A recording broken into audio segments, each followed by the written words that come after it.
Welcome to another episode of Municipal Focus. My name is Kevin Tocci, and I will be your host for this segment. The idea of this show is to better inform you about some of the things that are going on in and around the communities that we serve, Whitman and Hanson.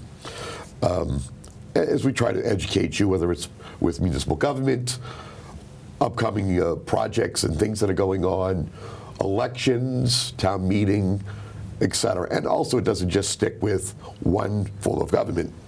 You may notice that my voice is a little froggy. We'll do our best to champion through it. Our guest will do most of the talking. Today we have Dr. Tom Hickey. He is the Superintendent Director of South Shore Technical High School.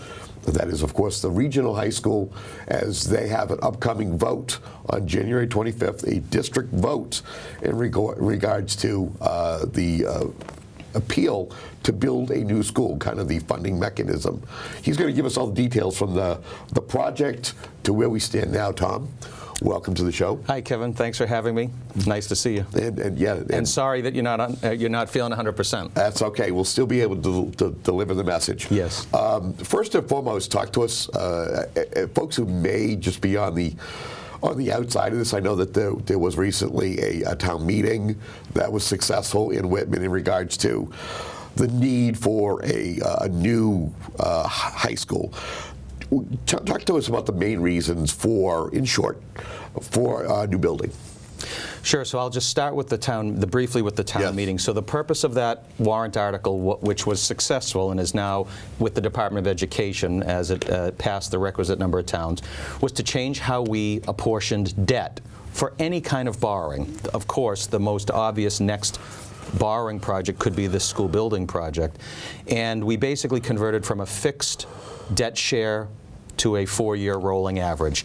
This was an idea that originated from some folks in Whitman that said, Whitman sends the most kids to South Shore Tech. 30 years of borrowing is a long time. If we fix enrollments, things could change.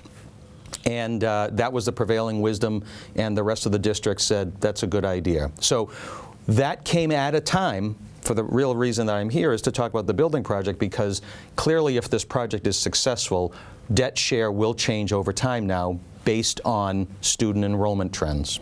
Let's talk about the current building that exists. What are some of the things that are impacting the students, the staff, or maybe even the growth of the school? We were applying to the School Building Authority going back to 2015, telling them that as the second oldest regional vocational school in Massachusetts, with a growing waiting list, we had two competing issues. We're proud of the facility we're maintaining, but several of the systems are outliving their useful life. We could not accommodate student interest. Our waiting list is 75 to 100 students a year. As of today, as we are looking to accept next year's 9th grade class, we have over 400 applications for 180 seats in the 9th grade class. So the demand is there. There is an aging building. And so we documented where we were. And I'm pleased that the School Building Authority back in March of 2022 said, you're invited in, let's get this process started. So this conversation, this process, as anyone who's seen MSBA projects knows, it's not an overnight thing. There's a considerable amount of state grant money, and so they have a very methodical process one must follow. And so from March of 22 to where we are today in early 2025, nearing the end of this process, we went through a feasibility study, and we took a very close look at two major variables.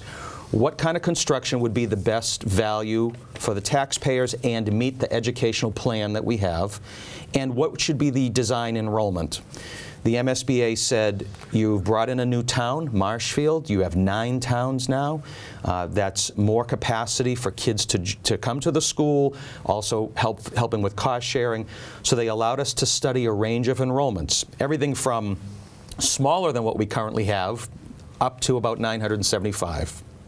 So we came up about a year ago with a design that was 900 students And after looking at the cost of trying to renovate and add on to an existing aging building, the costs were either in some cases slightly more expensive or right around the number that the idea was the best value was to pursue the new construction model, which would be built similar to what Whitman Hanson did in the back, in this case, on our athletic fields behind our current school. So our current school will stay fully operational during the course of the construction time.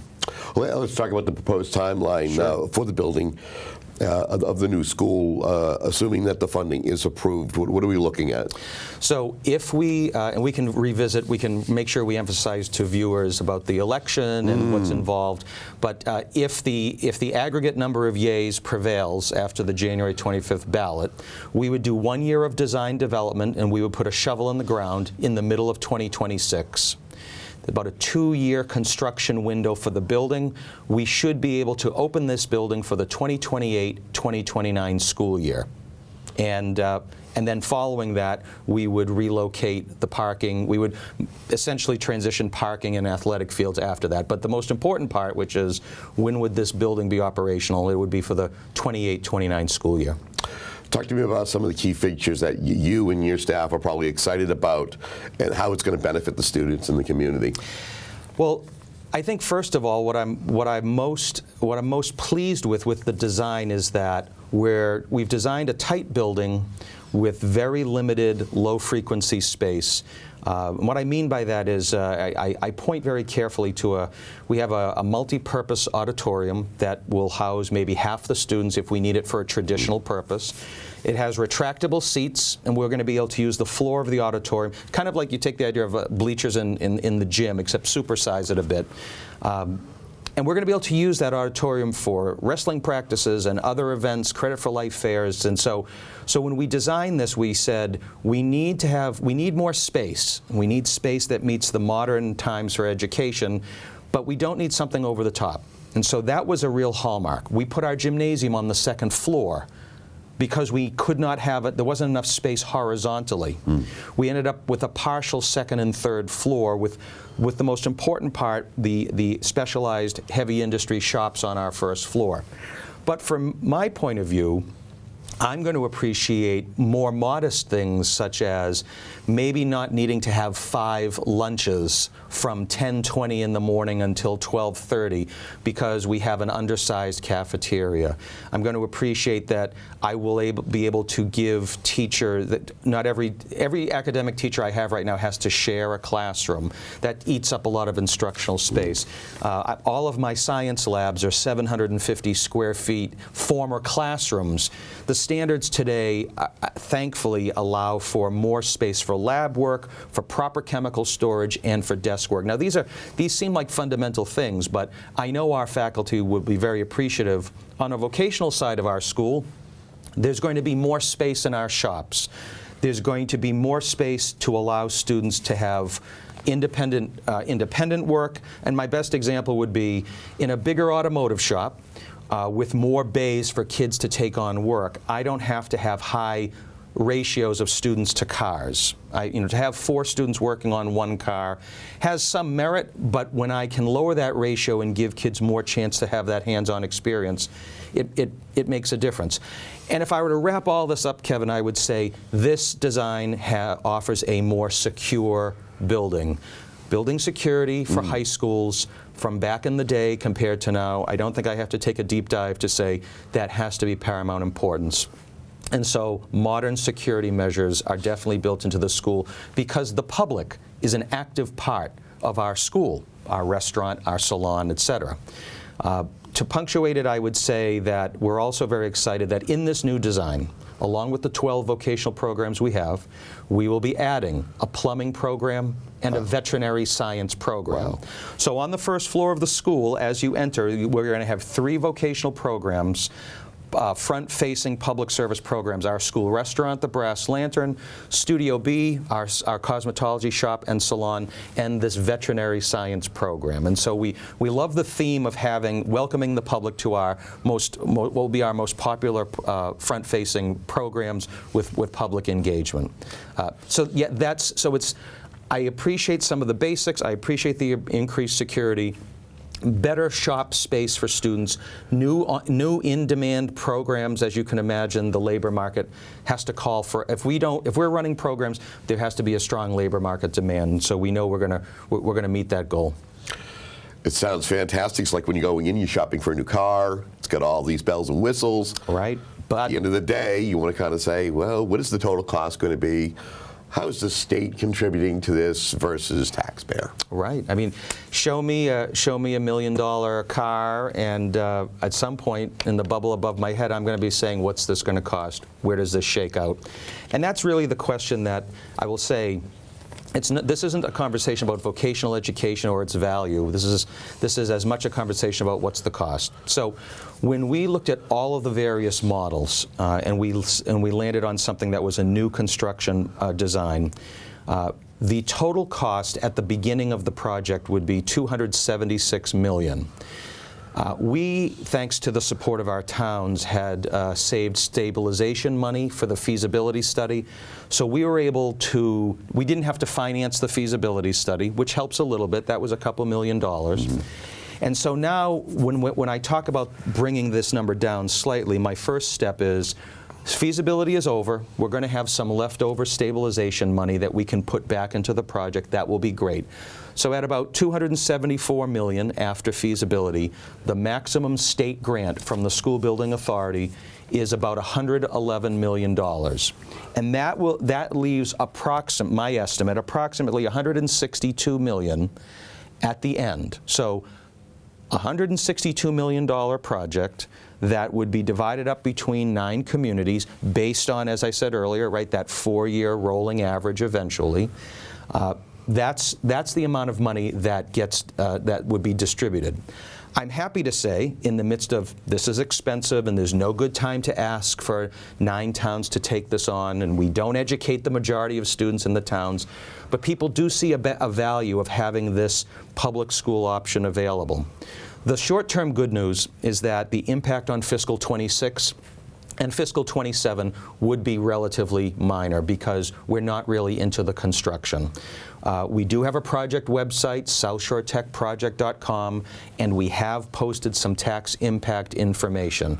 And that's an opportunity for viewers to go and do a deeper dive. And I would welcome opportunities to talk to folks about, helping to explain this, because it's complicated, because we're asking people to take. I feel like I'm the meteorologist doing a 10-day forecast, and you care about the 4th of July that's 10 days out. Is it a cloudy emoji or is it a sunny emoji? Maybe it looks cloudy when we're talking about cost, but we can make projections in the short term based on enrollment. This regional agreement amendment will likely see a reduction in cost share for both Whitman and Hanson. Whitman being our highest enrolled community, just in the sheer fact of we're going to be the same size school for the next few years, we have a new community, and so we're making some debt share projections that include enrollment projections as well. We're making some estimates based on short-term and long-term borrowing. The point, Kevin, is that's not a fun topic to just do a deep dive verbally. Sure. But we are trying to put detailed information so folks can see. When I summarize it, I say by fiscal '29, the maximum dollar amount per household, that would be the high watermark. Whether we borrow it for level debt payments for 30 years or we are more aggressive and we do level principal. So we show each model on each town's tax impact document that we've put on the website. That's a lot. I appreciate you asking. Yep. It's a bit of a rabbit hole, but the information is there, and certainly in the month of January, I'd welcome the opportunity to talk to folks who watch this that might want more information. They can reach out to me directly. I myself know what you and your team have done to get the word out there to make sure that it's cost effective and transparent, but I think it's warranted for you to tell folks what kind of critical thinking has gone into making sure that enough information is disseminated and available for folks who want to know about this. Well, I think for me, early on in this process, which has been the last several months, it's been wanting to talk to groups wherever they gather. I think having a public forum, including one we had in Whitman a little over a year ago, updating finance committees and select boards, and meeting with civic groups, meeting with councils on aging, et cetera, where people gather, even if it's a small group, there's an opportunity. We also use media that is essential today. Having a project website and providing updates gives us an opportunity to to get the message out. At the end of the day, no matter what our best efforts might be, there may be some folks who might just be, they might just be noticing this now. And we've got to be prepared to take the conversation from wherever they are and bring them up to speed so that they're well informed. So we try to get the word out in multiple ways, and certainly we've had opportunities at a lot of civic events to orient people who are interested to learn more. There's always more we can do, I have no doubt, but certainly because we have 9 towns and because, as I said, we're not educating the majority of students in any town, we take every opportunity to have conversation. I think going to talk to elementary school and middle school parent-teacher organizations has been very helpful as well. So all elements of our communities we try to reach out to. So as you're out there and you're talking with different community members, stakeholders, what are the concerns that you've been hearing from residents, and how is the school attempted to address or at least be able to give them updates? Well, the concerns we hear are what you would expect. Tax impact, bad time, my town just approved a big project. It's difficult. What we try to show people is that throughout our design deliberative process, we try to keep our feet on the ground and design a building that is the best 50 to 60 year investment for vocational education, and to address the fact that this is a very high demand type of education. We don't want our region to become a trade desert.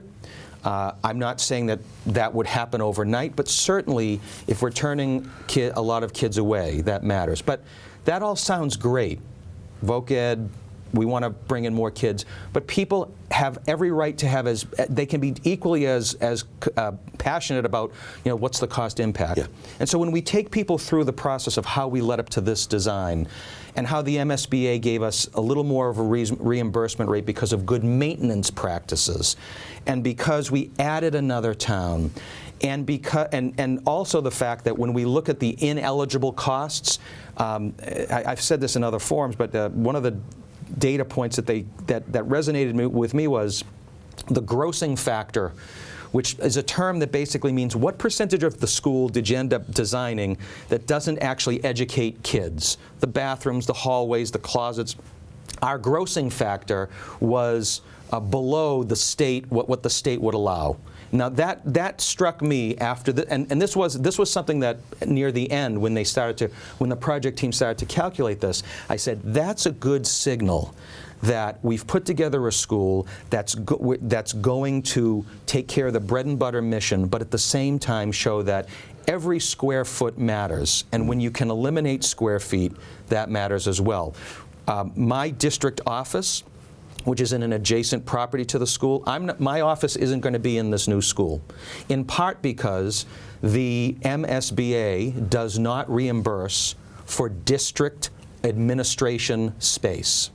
And so we were able to cut a couple thousand square feet from our business office, IT, human resources, and to me that's just another example of saying we've got to focus on education and we have to cut where it is, I would say, discretionary. So we built all of these small targeted decisions into this number, and of course, wouldn't we have loved to have been invited in before a pandemic, before inflation spikes? But even with this elevated market, our cost per square foot is still slightly under average when it comes to current construction trends. So I'm happy about that, and I can't miss the point to say that as a regional school, you kind of teased it at the beginning. Yeah.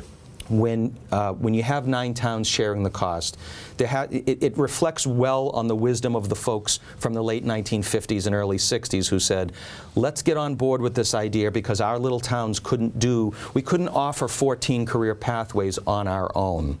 And so, the rationale is still sound today because of the ability to cost share. Once again, the biggest concern is money. People don't necessarily want everything to be the cheapest because they don't want to have you come back. in 5 or 10 years. Yeah, and they go, why didn't you plan for this? Exactly right. Why did you built it too small? Well, why did you do that? You did half measures here, and now you're back again. Because this is a borrowing measure. This is something that towns cannot fit under the levy limit. Yeah. So if we're going to ask for this, we have to build the confidence that we've done it properly. How will the new school benefit the broader South Shore community beyond the student body? When I say that, right now as it is, Right. it isn't necessarily just the kids that you're educating, Nope. but the community also uses the facility. Talk to me about that. I think I don't get that question very often, so thank you for asking that. We consider ourselves and have been active players in the Southeast regional blueprints for economic and workforce development. We can boil it down and say the Voc Tech offers night school programs. Yep, and we're going to do, and we'll be able to do more. Right. We're very actively engaged with the workforce boards that are based out of Quincy and Brockton. We have been the recipient of the largest state night school grant, the CTI program. We received a grant for over $2 million to run technical trades training after hours. And the state sees us as a model, and our staff do an amazing job administering and teaching, and we're graduating dozens of adults. So for folks whose kid didn't go to a Voc Tech, or the neighbor or the friend, and they say, what other value is there for this school? For folks who are looking for expanding trade skills or maybe making a career change, we intend to be a player in this in our region. And people are, even now, in the building we're in, because it's all about, a building matters. You absolutely need the building, but a building without quality staff, a building without state partnership, none of this happens without those elements. I think we've got all those elements to say that for the next several years and into a new building, we'll be able to do even more. We'll be able to offer this for more programs. And thus, we are seen as a community resource, as well as our core mission of educating high school students. I think we need to talk about the importance of January 25th. Sure. What happens? Is it just a matter of, if you have one vote more, that says yes, it passes? And what happens if you do not have enough votes, it's not approved? Right. What's the alternative? So the special district election, January 25th, 2025, voting takes place from 9 a.m. to 5 p.m. Hanson residents would vote at the middle school, and Whitman residents would vote at Town Hall. You can vote in person, you can vote by absentee ballot, and the town clerks who know what they're doing to run local elections have all of that necessary information. It's a district-wide election, which means it's not town-specific. It's kind of, I say, it's kind of zip code free. It's like you're electing your state rep or your state senator. And so it's the aggregate number of votes. And if the yeas prevail, then the project is considered approved. If the project is not approved, one of the things that the MSBA requires all districts to do, so this would have happened with Whitman Middle School or with Whitman Hanson High School, you have to do an analysis of what would it cost for base repair, like the existing building. Right. And it doesn't mean this happens immediately, but the MSBA wants everyone to kind of set that floor. If there was, if you weren't adding programs or adding students, if you had to upgrade the systems and bring the building up to code, so it really truly is a base repair, what would that cost? So for us, if this were not approved and we had to look at Plan B, we would be looking at procuring a new design team and a project manager, and then probably going back to our communities, not immediately, but at the estimates that our project team gives are about $140 million of expenses. So in other words, if we're going to embark on extending the life of a 1962 building for the next 50 years, that is what we asked the team. We have to give people that delta. Yeah. So I summarize it by saying it's not an overnight thing. It doesn't mean it happens if there's a failed vote. But there will be larger capital expenses. And to take on these expenses in a fully occupied building would be super complicated, probably about 5 years worth of work. But that's every school district has to look at what's the plan B. And so for us, That's ultimately where we'd go. We would look at where our neediest systems. So the delta between a base repair, and this isn't overnight, like I said, it could be over a 5 to 10 year period, is certainly something that we can't stick our head in the sand about. But we do think that we have, if taxpayers are going to be asked to invest money in our school, we think that the preferred design is what we've been talking about for most of the program here. But yes, we have to keep our feet on the ground and also know there has to be a plan B. It's also worth noting that you're somebody who lives in the district. You're not just somebody you're not a superintendent who lives outside of the district. No, You're somebody who will be affected by this. Your family will be affected by this, and you see the value in this. You spend countless hours, not only during the day, but attending municipal meetings. Oh, sure. You're out there talking about this because this is a passion, and this is something this is not only for the foreseeable future, but for the greater future of South Shore Technical. It is, and I live in Hanson, and as a parent, as a taxpayer, yeah. I also bring that to my day job. Like, I live in communities that have to pay very close attention to the bottom line, yep. Very close attention to operational budgets, and be very selective when capital budgets and capital projects get approved. And so philosophically there's no daylight there, and it does help keep me grounded as we have moved through this process for the better part of 2 years now, but in the years leading up to that, to get accepted. So yeah, it is close to home in more ways than one. Well, I think it's worth mentioning. You know what I mean? Now, what does he carry? He doesn't even live he lives in the district, and yeah. It's something that will greatly. Well, we're winding down here. Sure thing. In our conversation, I want to thank you for coming in and talking about it. Thank you, Kevin. What message do you want to leave with our viewers in regards to when they're considering this vote and funding the approval of this new school come January 25th? I think we've covered it in general through this conversation. Yes. I think we're putting forward the best value project for the times, with new programming and additional students. I urge folks to take a look at the project website, look at the tax impact information, see how it varies over time, and reach out to me with questions. I love to have conversations with folks so that they're well informed. Wherever someone stands on this issue, one thing is clear. People in our region value vocational education. They value what we're doing. They would like to see more kids have access to it. And hopefully that's something that they will see as an investment, even though the timing may not be great, but a longer-term investment with good management and stewardship through the construction process. With our final 90 seconds, is there anything I haven't asked you in regards to this project, this pending vote on January 25th, that you want to kind of say to our voters? Well, I guess I have to emphasize the fact that the district election is January 25th. It's a Saturday, and at the risk of being repetitive, I just think that this is where it all culminates. Yeah. And we want people to be aware that they have options to vote in person or by absentee ballot, and they should consult with their town clerk as to any of the particulars. I want to say thank you to our town clerks. They have been phenomenal. Because we, the regional school district, we don't run local elections, and so we have asked them to partner with us and start a conversation in the midst of a presidential election cycle. Yep. And they have been steady professionals throughout, and it has made my job a lot easier knowing that the mechanics of these elections are in professional hands. Well, I want to thank you for joining us and sharing this information.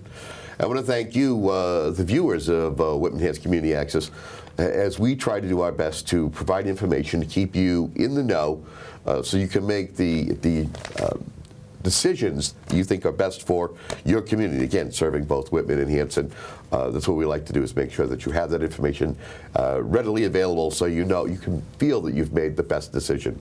Until our next conversation, have yourself a great day.